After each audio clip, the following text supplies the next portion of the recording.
How the heck are you, everybody? I am Fastidious. Welcome to my channel.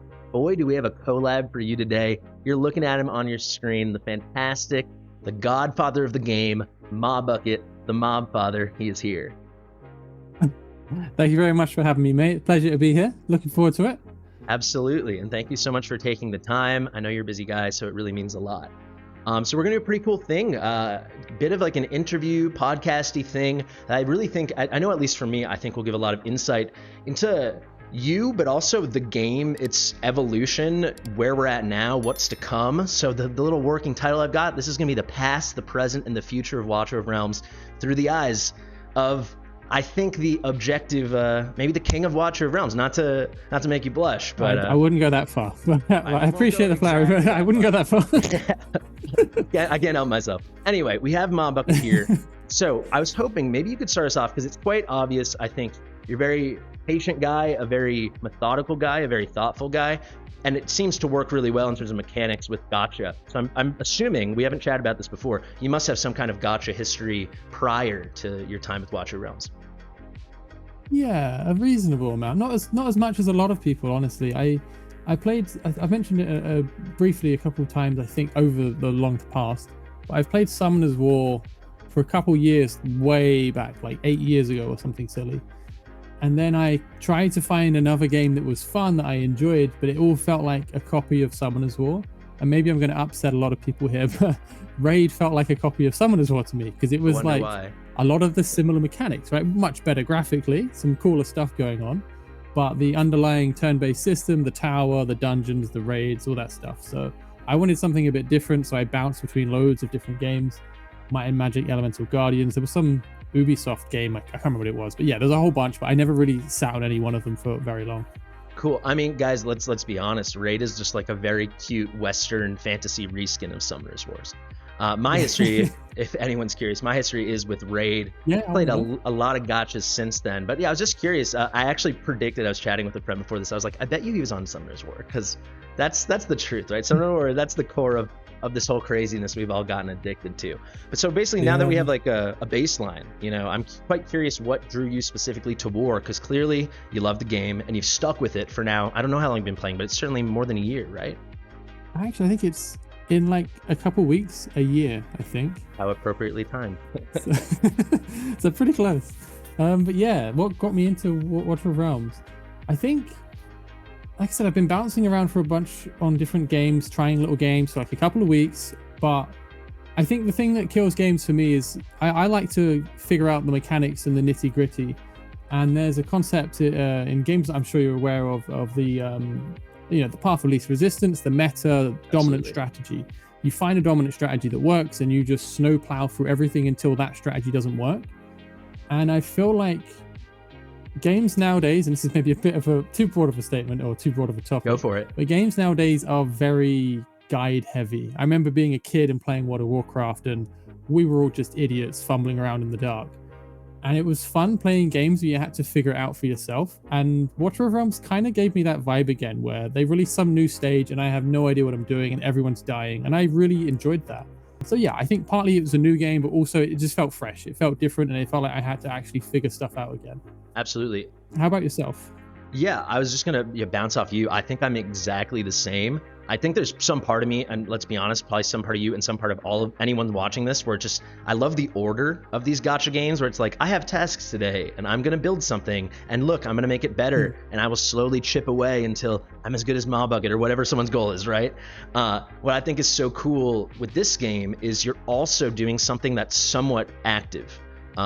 I think maybe that's something, that's the freshness I feel, at least. So we do have the similar mechanics we're all used to, where we have base stats and then we gear them and it's multiplicative or additive or this. We have damage calculations, but I love like the, what if I place them 1 second later? Or, okay, like for example, exactly. You guys are looking at gear, to break it into numbers, right? You guys are looking at Gear Aid 319 right behind me. I beat this on stream. I didn't think I'd be able to do it. I was very excited, and I was like, I'm not gonna use Laurel, I'm not gonna use Volca. And people were like, why? And I was like, because I want to figure out something else and maybe it will be hard. you know? And they're like, but Mabucket did this, or Dan Hellman did this. And it's like, yeah, but like, this is the game to me. It's so fun that like it's a puzzle. It really feels like a puzzle. Yeah. I think that's the real joy in it. That's the thing. And it's fun to give yourself restrictions. Can I do it without X? Or can I do it in this silly way, or this, you know, tricky way, or with this comp? Or I think that's really fun. Yeah. So moving through that, like there's been, obviously you like it enough that you've played it for coming up on a year now. But just like going back through the past, there's actually one video Ivy sent me of you when I first started. She's like, hey, just so you know, these are some things that have gone on. I don't want to bring it up yet, but it was a bit of a rant. Maybe you know what I'm talking about. But I think clearly there have been the highs and the lows of your experience. So I'm quite curious, like what is it, you know, that you've loved the most, and that has maybe been the moment where like, am I really going to stick with this thing? I think it's a tricky one. I think it's because I'm interested to see where it goes. It's nice that when new content comes in, you're actually challenged. When Void Rift came in, it was hard. Even for endgame players, it was hard. When Chapter 9 came in, it was hard. And to feel like, even though you might have all the gear or all the heroes, you still need to figure it out. It gives you something to look forward to, because it's not just, well, I have everything. Whatever they throw, I'm going to crush it using, you know, Salazar or Silas or whatever. I like knowing that whatever comes in future, odds are I'll have to figure something out. So it kind of keeps my brain ticking. So yeah, I think that's for me what's kept me through it, is every time new content comes out, I'm challenged. So absolutely, that's a big one for me. And for the low moments, the negatives. Oh, there's been a few. Overall, it's a good game, but there are some big things. Obviously, my biggest concern or my biggest issue was the questions, and you've covered this a lot recently, regarding transparency. There's certain things where it's just like, no one will care. Just say it. Just tell us what it is. No one's going to care. Just say it. So much is hidden that doesn't need to be hidden. Like the video I'm referencing, guys, great video from Mabucket. I think it's from like March. Ivy sent this to me like 2 months ago.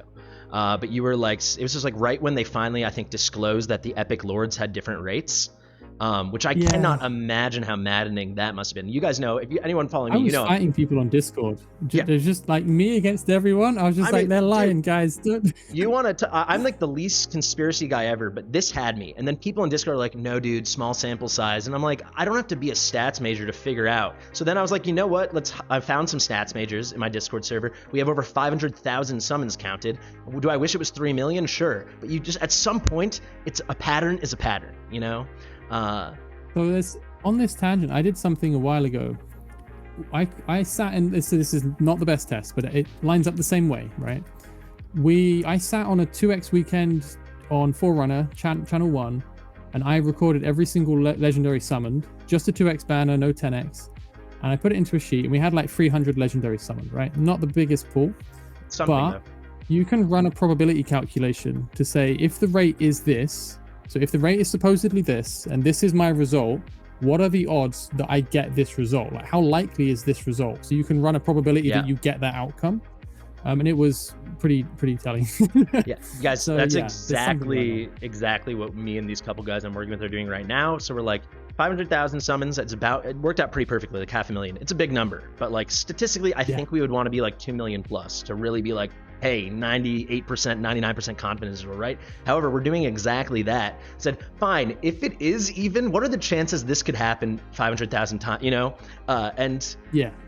Sorry to go on this mathy thing, everybody, but like, I knew you'd be into it. And it's with a lot of things, man. If they want to make flats, we're in Gear 3, 19 behind us right now. If they want to make flat defense a more common main set, super cool. But like, I'd love to know, you know, instead of just being super sad and frustrated, or if they want to make Ancients 1 in every 500, I don't mind. Just tell us. If you want another interesting tidbit to confirm that there is obviously waiting. A while ago, Healing Effect used to drop really commonly as a main stat. And so we complained. We were like, we don't need Healing Effect on Night Terror or on...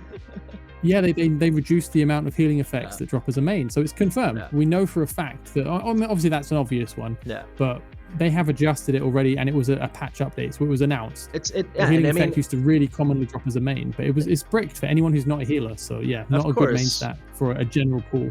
Of course, and look, they fixed it, guys. So like, the rest of this video, I promise, is gonna be roses and sunshine. But there's a reason we complain, you know, because the one thing I've loved so far with this game, and this could be a nice transition something we can get to. It seems like they listen. I've been quite impressed.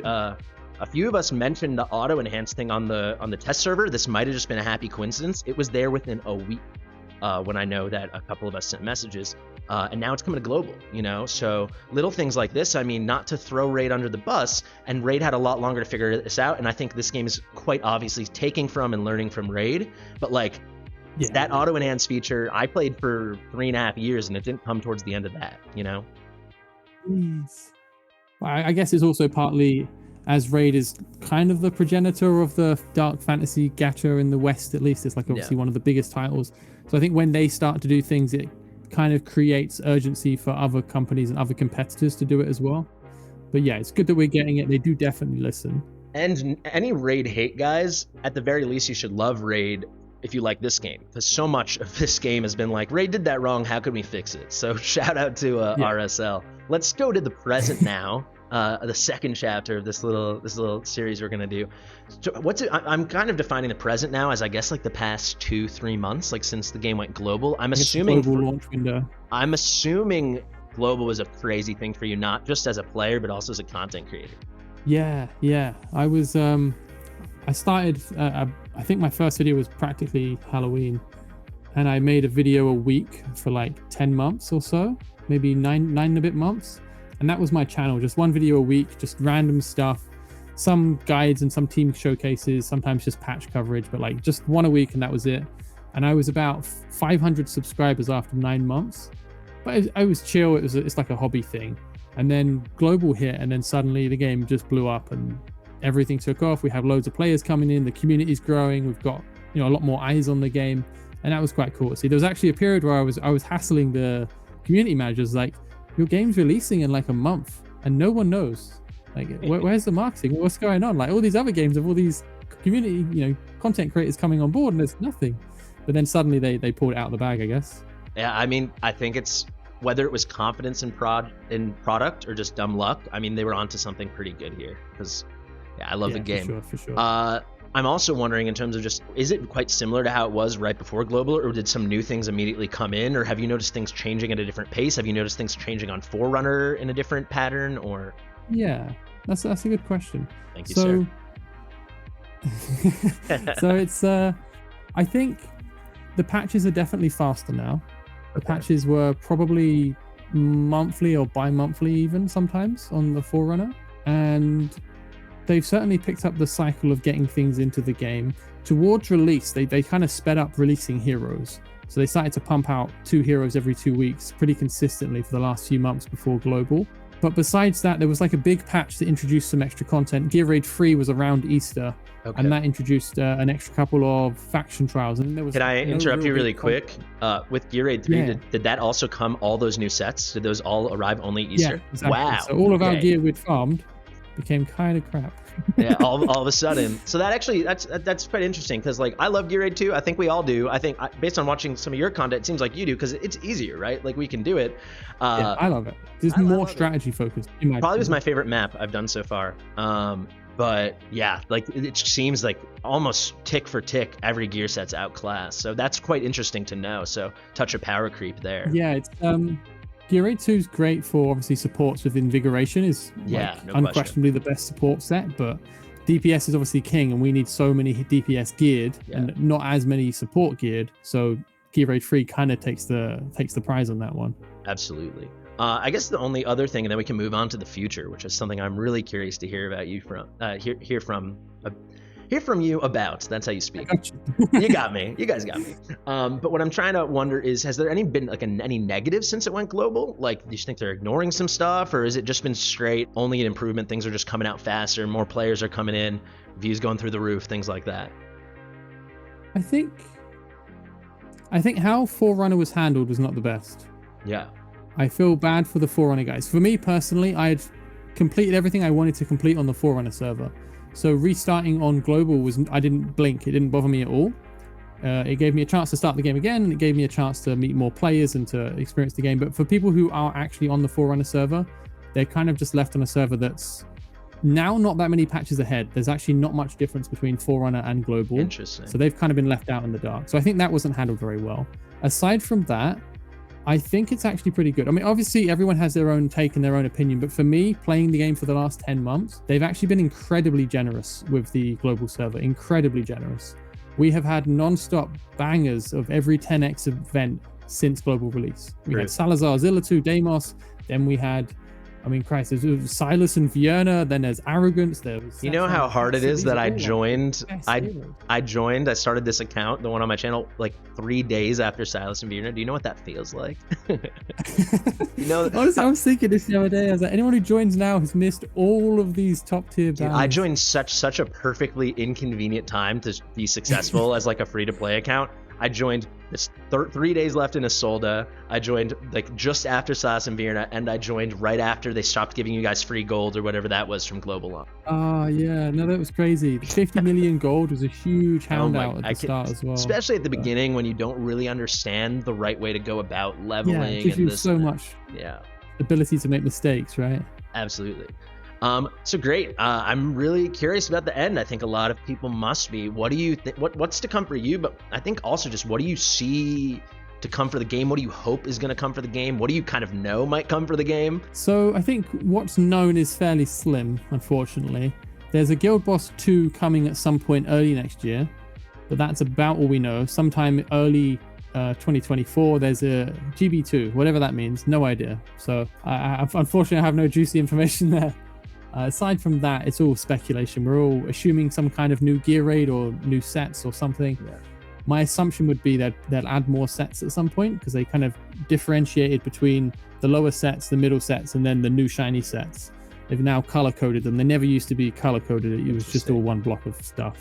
So I assume there's a gear raid 4 in the works with more sets coming at some point, but that's just speculation. So I'm not sure. I think the next big thing is Guild WoR is the thing I think is the main thing coming up. But yeah, that's all I've got on speculation. Beyond speculation though, in terms of just like hope, right? Like already playing the game basically a year, what would you like to see that will like have you playing another year and really sticking with it? Like what do you think it's missing? What would you just love to see? Like, because I know I've got like a mini list in my head, of course. So for me, I want Guild WoR to be a social thing. I want them to make it a bit more interactive than what I played on the Forerunner server. I had played one season of it. I want it to pull people together. As we said earlier, I played Summoner's War, and for my experience in Summoner's War, it was very social. We would chat a lot on Discord or on WhatsApp or something, and we would organize who's attacking what and what we need to do to improve and how we're setting our defense. And I really enjoyed that. That was my highlight of my gacha time. So I'm hoping we can kind of go that way, and that Guild WoR becomes a really strong social experience where we get to communicate with our guild mates and work things out and come up with strategies. So for me, I hope the game goes that way more. That's my hope for the game. I hope that with Guild Boss 2, whatever that is, I hope it becomes more of a social element rather than just a measuring contest of who gets the highest score. I want it to be, we compete with each other as a guild to help each other get the highest score as a guild collaboratively. So that's my hope for the game. That's why I'm going to try and push it with whatever little influence I have. I love that you said that. How about yourself? You've got a lot of ideas. I do think that's one place the game has already differentiated itself a bit, right?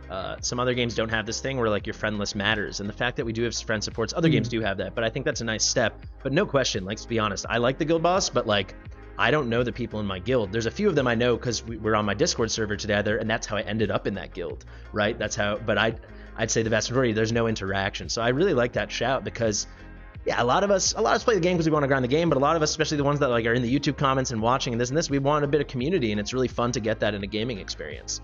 So I think that's a great idea. I'll just say what I want. I want more buffs and debuffs and unique builds, and that is something where I think, and I don't know how much people have said it, I'll say it right now, Raid blows this game out of the water in terms of diversity. I don't know if this is something you've thought about or talked about. I apologize if you have. Like, for me, it's like... I fully agree. And I also want to know how everything works, too, but that's a whole different issue. But at the very least, it's, have some way that we have all these, there's so many ways of doing dot damage and crowd control in these gachas. And then when you add in like this live kind of placement thing and ultimates and rage and tower defense and marching along this way and that way, I feel like I can't think of it. It's not my job, but maybe I could brainstorm some, but like, I think am I crazy for thinking there's so much more they could do than besides like use Dolores to make sure you have more attack? I completely agree. I submitted a bunch of feedback that was very in line with this actually in the past. And I wasn't sure how it would go, But one of my complaints has been, I think gear sets are a bit bland. They're just, ultimately it's damage, right? So whatever works out as the most damage is the best set. And there's not too much discussion around it. So at the moment we have Infernal Roar and Soulbound Arcana. Endgame are going to be the only real options for 99% of DPS. And I think that's a shame. I would like to see more variety in the gear sets, especially for DPS. And on the tangent of debuffs and buffs, I completely agree. I think it would be cool if, and I think it would open up more variety for heroes in future, if there was more of a focus on, okay, now you need to cleanse, now you need to be immune to this, or now you need to deal with this in dots or X amount of hits, or whatever else it is. So I hope they go that way. I did mention in the past that maybe they could look at having an accuracy and a resistance stat, because at the moment gearing is very flat. Yeah. But I don't know if that just becomes really painful then with having a chance of things going wrong. And I think we're in too deep to add like that much extra RNG and layers. Yeah, but I've thought about it. I've thought about it. Yeah, you know what? Just to shout one more thing out, because like RNG's fine, but then it's like something, maybe I'm just missing something, so you let me know. But like there's a lot of champions where it says like there's a chance, but they don't say what the chance is. Like I'm thinking of Hex right now. Yeah. Like I did a showcase, as many of us content creators did on the test server before we got him, and it was like with you A1 on Hex, it's like there's a chance he draws whatever it is, the Fool. But am I crazy, or do we not know what the chance is? No idea. I ran that so like many times. Or something. I lost like an hour of my life trying to figure out if there's any light, because I was thinking I'm gonna bring him A1. This chance has got to be like what, a quarter, 25%. So guild boss is gonna be crazy. You're gonna get this big pop. But I was seeing runs where he was doing like 40 million with whatever random build I had him in, and runs where he was doing 25, and things like that for like my brain. And I'm assuming you might be similar. It drove me nuts. Like at least give me a number. Yeah. Yeah. That's the thing. I like the idea of having more complexity, but it needs to be really clear, very precise, and there needs to be ways to handle it. So I agree. I think it's a bit too heavy for where we're at to introduce those kind of systems. They need to polish up what already exists, make things clearer, make it a bit more transparent in the tooltips at least. So yeah, I definitely agree. Yeah. All right. I think that's basically. I had one more fun question if you're down for it at the end here. All right. The name Mabucket. I'm sorry if you've addressed it before, but I'm quite curious where that comes from. So when I was 12 years old, Ooh. and I was at school, we were playing Call of Duty 2, COD 2, rifles only and all that stuff, and you had to have a gamer tag. And I had a gamer tag before that I didn't realize was as risky as it was until I Google searched it and then swore off that name forever. And so I needed a new name. And there was this seal meme, where it's this meme, the seal's holding a bucket. Okay. It's like, no, they're stealing. I don't know. I found it funny. I was 12. So it was like, somehow it stuck. It was like a Shibu Inu Doge equivalent of a seal meme has led to this amazing YouTube stealing channel. My bucket. And I just like, I'm just going to call myself Mabucket. And then that's what I've been for like the last 18 years or something crazy. I love that. That's so cool. Thank you for sharing that story. Thank you for sharing all these great insights. I don't know if there's anything you want to add, but it's fun to pick your brain. Yeah, it's been a very pleasant conversation. It's been an interesting chat as well. It's nice to theorycraft and brainstorm where things are going as well. Absolutely. It's something obviously I'm very interested in, because I've been around for a while, so it's nice to look forward and see what's coming. So it's been a pleasure, mate. Thank you. Yeah, and selfishly for me, guys, like I want to make sure I'm playing this game in a year too, because so far I'm loving it, but we gotta figure out how we can keep it this good, So far, so good. For sure, yeah. Mabucket, thank you so much for coming on. You've really done so much for the community. Like, I don't know how many comments people are like, hey, do you know Mabucket? You want to hit that guy up for a collab? So it's pretty cool to be doing this right now. And just shout out to you. I said this to Ash, but I'll say again now. It's like positive energy, I think, is so important in this gaming scene, and just like enjoying yourself and like knowing it's just a game, and like you have a sincerity and a positive nature. And honestly, guys, I'll just pull back the curtain. He's gonna, maybe this will be awkward for me to say, but it's really a kindness. I was a bit anxious to reach out to you, and seriously, sincerely, what a nice guy. Thank you so much for coming on my channel, and thank you for lending us some of your time. Oh, thank you, man. I really appreciate it. It's been a pleasure, honestly. We have to do this more often. Whenever you want, man. I'm recording and playing this game nonstop, so just whenever you want. Thank you, guys. Thank you, Mabucket. If you liked the video, like it. If you want to see more collabs, let us know in the comments. Share it with your mother, as I like to say. I'll see you guys in the next one.